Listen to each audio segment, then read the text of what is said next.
Halo semuanya, di video kali ini kita akan menjelaskan tentang sejarah pertumbuhan ilmu komunikasi. Sebelum kita mulai, kenalan dulu yuk. Namaku Indah, 0003. Namaku Nadia 0037. Namaku Levina Denisa Putri, NPM 005. Namaku Rania dengan NPM 2304301043. Langsung aja kita ke pembahasannya. Pertama, periode tradisi retorika. Kenapa sih disebut periode tradisi retorika? Karena komunikasi sudah ada sejak zaman Yunani kuno, tetapi mereka belum mengenal istilah komunikasi karena pada zaman Yunani kuno masih menggunakan istilah retorika. Apa sih retorika itu? Jadi retorika adalah kemampuan berpidato atau berbicara. Jadi pada saat zaman Yunani kuno, komunikasi cenderung berkonsep satu arah atau bersifat persuasif. Komunikasi pada zaman retorika sangat mengandalkan model komunikasinya Aristoteles, karena model Aristoteles ini adalah model komunikasi yang paling klasik yang juga sering disebut sebagai model retoris.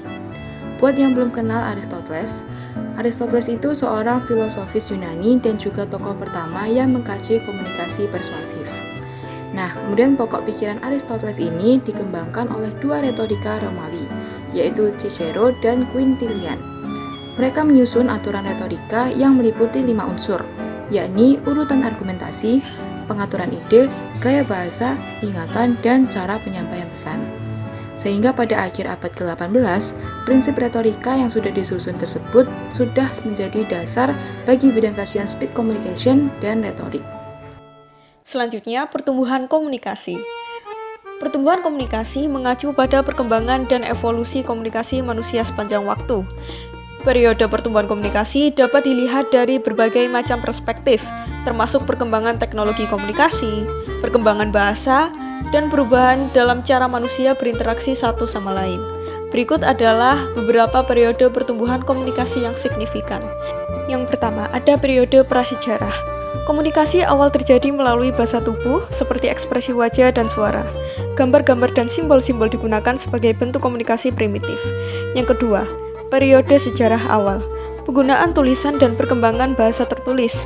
Pergeseran dari komunikasi lisan ke tulisan meningkatkan akses dan penyimpanan informasi. Periode Gutenberg terjadi pada abad ke-15.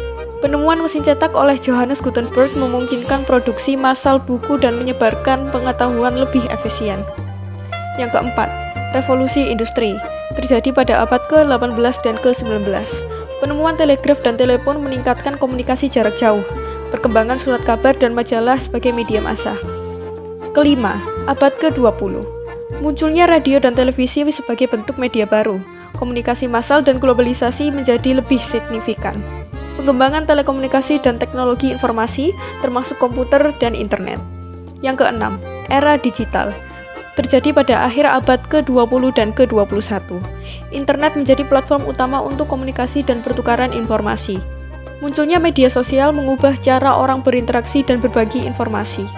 Perkembangan teknologi komunikasi seluler dan smartphone. Yang ketujuh, masa kini.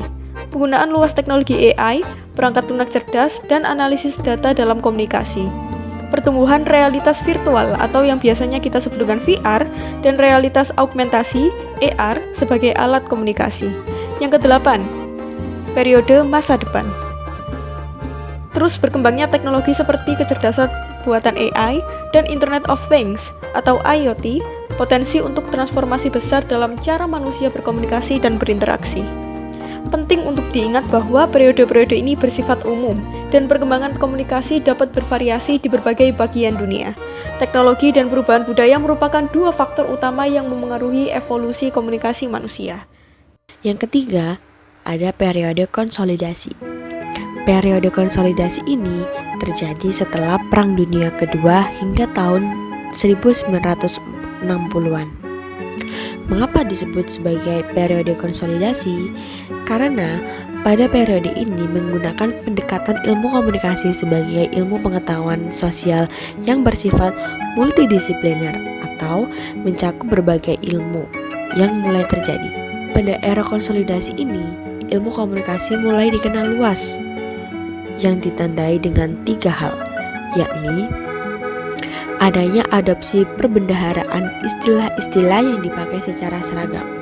Yang kedua, munculnya buku-buku dasar yang membahas soal pengertian dan proses komunikasi. Dan yang ketiga, adanya konsep baku mengenai dasar-dasar proses komunikasi. Ada 7 tokoh yang punya andil besar dalam periode ini, yakni mereka adalah Claude Shannon, Norbert Wiener, Harold Laswell, Paul Lazarsfeld, dan Wilbur Schramm. Harold Laswell yang kita kenal sebagai ahli dalam bidang ilmu politik, Paul Lazarsfeld ahli dalam bidang sosiologi, Kurt Lewin dan Karl Hoveland yang keduanya ahli dalam bidang psikologi sosial. Wilbur Schramm disebut sebagai the founding fathers atau para pendiri dan perintis ilmu komunikasi. Mengapa disebut demikian? Karena pokok-pokok pikiran mereka dipandang sebagai landasan bagi pengembangan teori-teori komunikasi. Wilbur Schramm sendiri dipandang sebagai institutionalizer, yakni yang merintis upaya pelembagaan pendidikan komunikasi sebagai bidang kajian akademis. Karena jasanya lah, pengembangan bidang kajian komunikasi menjadi suatu disiplin ilmu sosial yang mapan dan melembaga menjadi terrealisasi.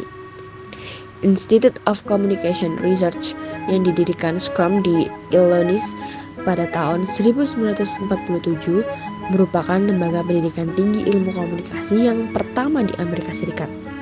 Sementara itu, 2 tokoh lainnya yakni Claude Shannon dan Norbert Wiener disebut sebagai insinyur-insinyur komunikasi.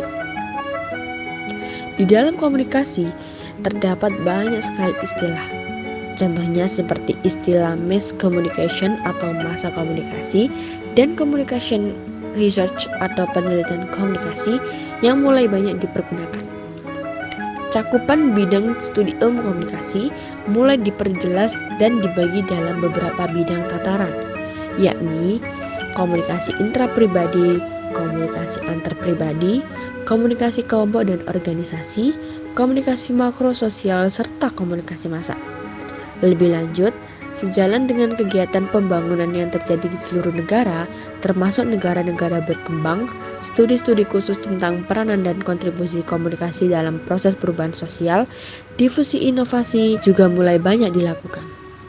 Yang terakhir, periode teknologi komunikasi.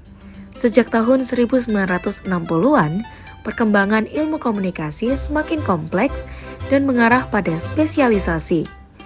Menurut Rogers 1986, perkembangan studi komunikasi sebagai suatu disiplin telah mulai memasuki periode take-off sejak tahun 1950.